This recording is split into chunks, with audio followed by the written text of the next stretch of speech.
परमात्मा हमें याद दिलाते हैं कि यह संसारिक जो सुख हैं ये भक्तों के काम के नहीं होते।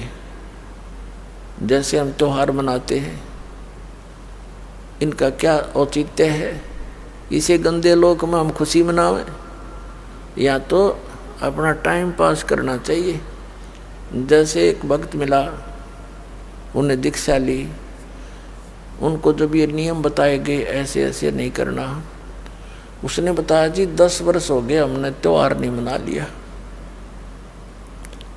कोई ऐसी दुर्घटना घटती है कोई घर में चाचे ताऊआ के या रिश्तेदारी में बहन मामा बुआ के कि हमने 10 वर्ष हो गए कोई त्योहार नहीं मना लिया, तो फिर कहाँ गए वो त्योहार?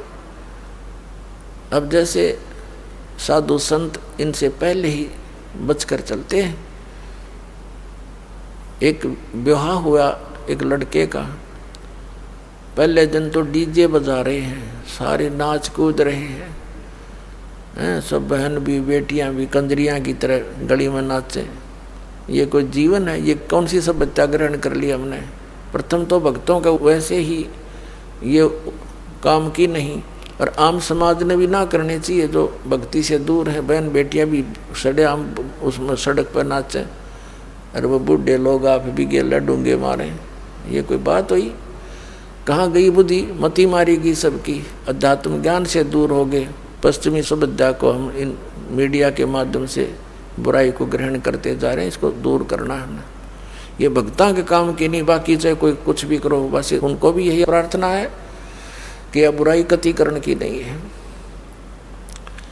अगले दिन वो दूल्हा जा रहा था विवाह के लिए, वो दूल्हे वाली कार टकरा गई जिसमें 7-8 व्यक्ति बैठे थे। एक कंटेनर से जा टकराई, 7-8 मर गए।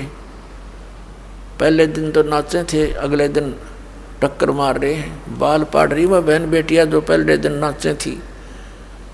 अपनी आत्माओं, इसे गंदे लोक में हम क्या कर रहे हैं? करना की चाहिए था। आदरणीय नानक साहिब जी के पास भक्त गए, जैसे आम व्यक्ति जाता है, देखते हैं, उनसे कहा कि भगवान आप बड़े मायूस रहते हैं, आपके चेहरे पर कोई खुशी नहीं नजर आती, क्या कारण है इसका? तब उन्होंने कहा था, ना जाने काल की कर डारे किस विध ढल जा पासावे, और जिनाते सरते मौत खुड़क दी उन्होंने केड़ा हासावे। अब महापुरुषों की भक्तों की वो दिव्य दृष्टि काम करने लग जाती है, ज्ञान की अखियां काम करती हैं, उनके ऊपर वो फिर पर्दा नहीं गिरता। उनको ये पता होता है ना जाने कब क्या बिजली गिर जाए इस गंदे लोक में। पोलैंड देश का एक पूरा मंत्रिमंडल एक जहाज में जा रहा था, अभी ये तो पिछले वर्ष की बात है, और वो जा किस लिए रहा था? कोई नेता की मृत्यु होगी थी, उसका शोक व्यक्त करने, मुंह कांड जाम थे, और वो एक्सीडेंट हो गया, कोई खराबी आ गई इंजन में। 97 व्यक्ति बताओ, 97 के 97 मर गए, इंक्लूडिंग प्राइम मिनिस्टर वहाँ का, प्रधानमंत्री भी। अब बता उनकी क्या क्या आशाएं थी, क्या क्या इच्छाएं थी? तो पुण्यात्माओं, हमारे ऊपर इस काल की इस माया का भांग का घना नशा हो गया। इतने गजब के उदाहरण देखकर भी हमारी बुद्धि काम नहीं करती, डरते नहीं हम इस गंदे लोग से निकलने की चेष्टा भी नहीं करते। तो इस काल की माया की भांग हमने घड़ी पी रखी है। लेकिन इस ज्ञान के सुनने से ये एंटीबायोटिक है, इन्हीं से उतरेगी, या फिर भांग भी इन्हीं से उतरेगी, लगन भी इसी से जागेगी। जैसे हम माया जोड़न की होड़ बना रहे हैं, इसको छोड़न की और बुराई त्यागन की, फिर यहाँ देखा देखी या छूटेगी। इस ज्ञान के आधार से हम पल पल बचेंगे। और भी बहुत से प्रमाण हैं, जैसे यहाँ पीछे आंध्र प्रदेश का एक मुख्यमंत्री हेलीकॉप्टर से जा रहा था, हेलीकॉप्टर क्षतिग्रस्त हो गया, दुर्घटनाग्रस्त हो गया। 3 दिन में 100 पाया था उसका, और आगे माड़ा लिए खड़े थे उसके, भाई यहाँ आएंगे पता नहीं क्या क्या सुख देगा, तुमने क्या सुख देगा, उसकी आप पर क्या हालत होगी। तो हम भगवान को छोड़ के और इन नकली सुख देने वालों के चिपक गए, ये क्या दे सकते हैं जिनका आप पर अस्तित्व नहीं? तो इनसे हटकर भगवान पर आस्था बनाओ। परमात्मा देगा जब हमारा सारा काम ठीक होगा, हमारी रक्षा भी होगी, और परमात्मा ही सब कुछ करा सकता है और उन्हीं से करवा देगा। तो इसलिए हम मालिक पर विशेष आस्था रखेंगे तो तभी हम इस भक्ति मार्ग पर आगे बढ़ेंगे। हमें रोज नए चमत्कार होंगे जब तक हम भगवान को आधार मानकर इस भक्ति रूपी सफर पर नहीं चलेंगे और हम दूसरों पर आश्रित रहेंगे और भक्ति भी करती रहेंगे, तो हमने 50% लाभ होगा। 100% होगा जब हम पूर्ण विश्वास मालिक पर कर लेंगे। तो फिर देखना, ऐसे पीछे एक और था, कहाँ का, हिमाचल प्रदेश का, किसका था वो मुख्यमंत्री, 7 दिन में लाश पाई थी, हेलीकॉप्टर एक्सीडेंट होकर मर गया था। और कितने बताऊं, बहुत प्रमाण है, ये तो मुख्य से याद है। हरियाणा के 2 कैबिनेट मिनिस्टर शपथ लिए 10 दिन भी ना हुए थे मेरे ख्याल में, हेलीकॉप्टर गिर गया, दोनों मर गए। तो पुण्यात्माओं, यहाँ संतों की इस वाणी को याद रखना चाहिए कि ना जाने काल की कर डारे, किस विध ढल जा पासा वे, और जिनाते सरते मौत खुड़क दी, उन्होंने केड़ा हंसावे। 1 सेकंड का पता नहीं कब के कहाँ से के कहानी बिगड़ जा। फिर नानक साहब जी से पूछा कि हे भगवान, क्या आप कभी प्रसन्न नहीं होते, सदा ऐसे ही रहते हो? तब उन्होंने कहा कि साध मले सड़ साधी होंदी और बिछड़ जा दिलगिरी वे, अखदे नानक सुनो जहाना मुश्किल हाल फकीरी वे। नानक साहब जी सत्संग किया करते थे महीने में 1 बार। तो कहा करते थे, जब ये साध मले सड़ साधी होंदी, ये साध संगत जब वापस आ जाती है सत्संग सुनने के लिए, तो मेरी खुशी का ठिकाना नहीं रहता। और जब ये बिछुड़ कर जाते हैं, मुझे मायूसी छा जाती है कि ये बच्चे भगवान के संसार में जा रहे हैं। और संसार की और भक्तों की मर्यादा, उनके नियमों में दिन और रात का अंतर होता है, और यदि मर्यादा भंग हो जाती है तो परमात्मा का कनेक्शन कट जाता है। मर्यादा भंग होने से भगवान का हाथ उठ जाता है। तो वो कहा करते थे कि ये बच्चे जब वापस आ जाते हैं तो मैं समझता हूँ कि काल के दूतों का इनके ऊपर असर बना नहीं, तो मेरी खुशी का ठिकाना नहीं रहता कि भगवान के बच्चे सही मार्ग पर जा रहे हैं। और जब ये जाते हैं, मुझे मायूसी इसलिए हो जाती है कि भक्ति इस काल के गंदे लोक में बड़ी कठिन बना दी। लोग भक्ति भी करते हैं, मांस शराब भी पीते खाते हैं, लोग भक्ति भी करते हैं, ड्रामाबाजी साथ भी करते हैं, क्योंकि वो भक्ति है ही नहीं उनके पास।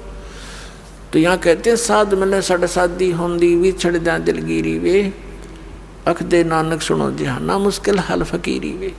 ये हमारी भक्ति, फकीरी माने भक्ति, ये मुश्किल क्यों होगी?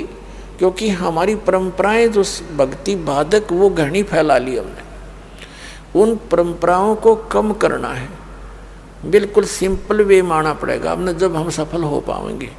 हम 20% जो प्रयत्न करेंगे ना रोटी के लिए, तो भी हमारा गुजारा हो सकता। जो आज हम 100% कर रहे हैं, फिर भी टाइम पर टूक नहीं, और टेंशन लिए फिर प्रत्येक प्राणी, किसी ने देख ले टेंशन होगी, किसी ने देख ले टेंशन होगी। क्या की टेंशन हो रही है? ये हमने अपनी परंपरा बिगाड़ रखी है। अब जैसे दास कि यहाँ बच्चों का विवाह करते हैं सिंपल वे से, जैसे कपड़े पहन रखे हैं जिटीज, और रोटी भी यहाँ भगवान के भंडार में खाओ और बच्चों का ब्याह करो और जाओ।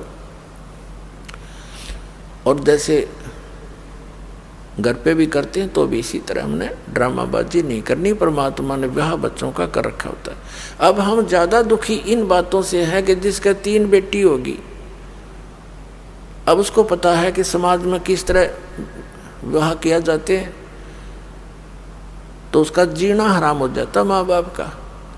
और अब ऐसा होगा कि कितनी हो जाओ बेटी, खर्चा तो होना है नहीं, सिंपल वे से ब्याह करेंगे अपने बच्चों का, और बेटी को नाम दिला दे भगवान का, सदा सुखी रहेगी। एक पिताजी कितना धन दे सकता अपनी बेटी को? क्या आजीवन उसका गुजारा करा सकता है?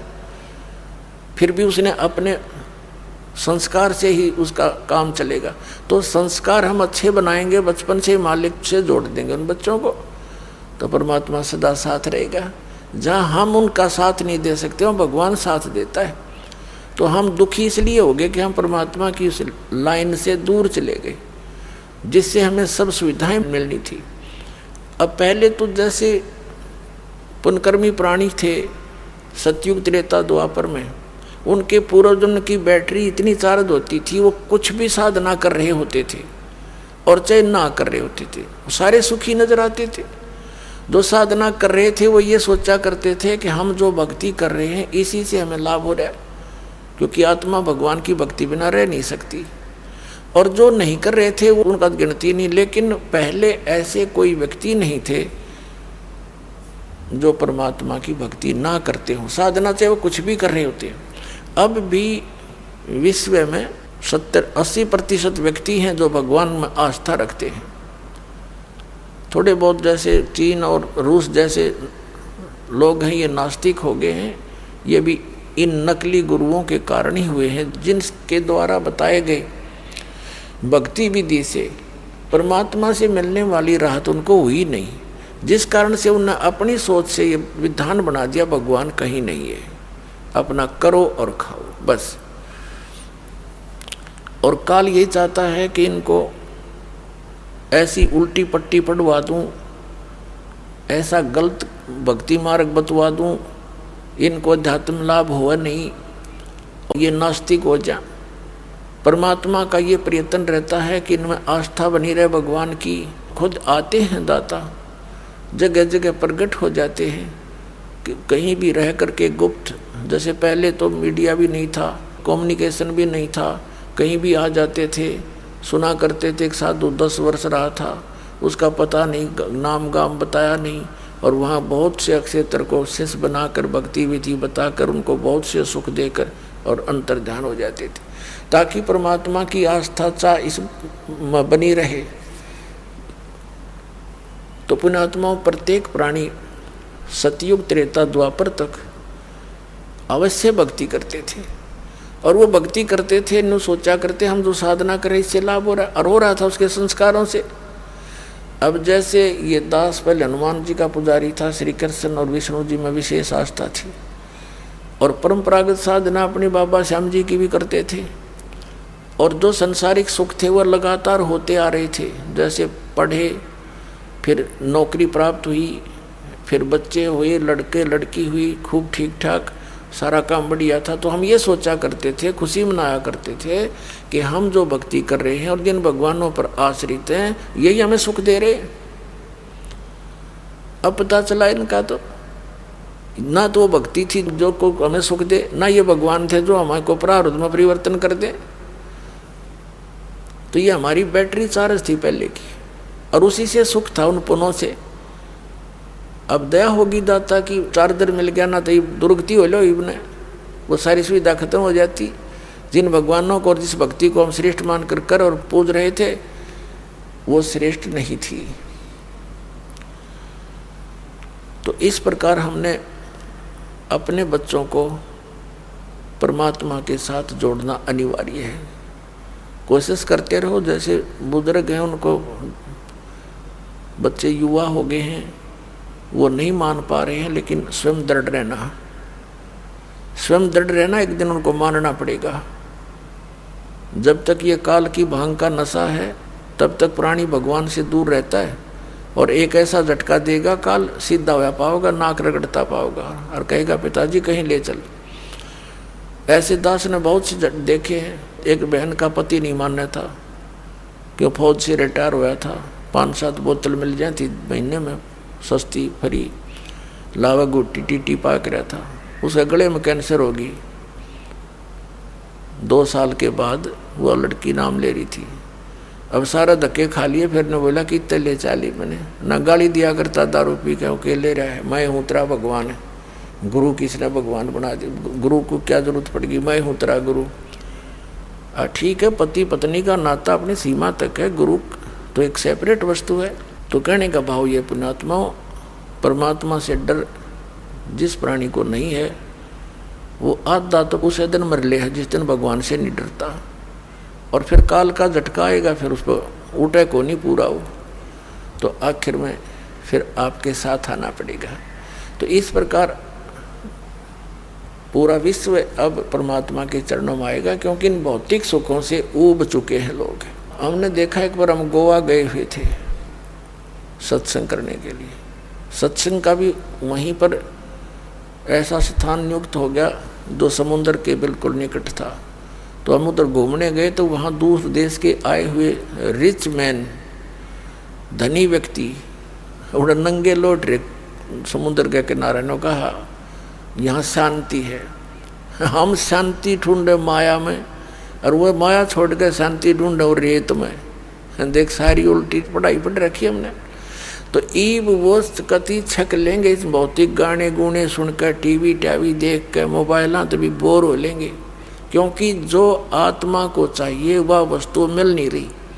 और मन की आदत है, एक वस्तु न देखेगा चाहेगा 10 दिन में रिजेक्ट कर देगा, और चाहिए। तो ये तो एक मालिक ने बढ़ुआ बताया है कि इसका तो कितना अंत को नहीं। तो इसकी हर प्रकार से काल की जो डोर को टाइट करने के लिए, इसकी इच्छाओं का नाश करने के लिए तो तत्व ज्ञान की आवश्यकता होती है। जो भक्ति के अंदर सुख है प्राणी को, इस पृथ्वी की किसी वस्तु पर नहीं हो सकता, क्योंकि वो सुख है नहीं, हम सुख मान रहे हैं उनको। कबीर साहब कहते हैं झूठे सुख को सुख कहे ये मान रहा मन मोद, यो सकल चबी ना काल का, कुछ मुख में कुछ गोद। इस झूठे सुख ने सुख मान रहे हो तुम, और इसी में फुल्ले नहीं समाते, 1 सेकंड का भरोसा नहीं कब बिजली गिर जाए। फिर काहे की वस्तु? परमात्मा कहते हैं नंगा आया जगत में और नंगा ही तू जाए, और बीच में ख्वाबी ख्याल है मन माया बरमावे। कति निवस्त्र आया था, निवस्त्र ले जाएंगे, फूक आऊंगे जाकर, जब जाएगा यहाँ से तुझे कोई कपड़ा साथ नहीं चले तेरे। और बीच में ये थोड़ा सा ये बकवाद थी कर गया तो, और इस दौरान करना चाहिए था परमात्मा की भक्ति दान धर्म, उसके अभाव से जीवन नष्ट कर दिया।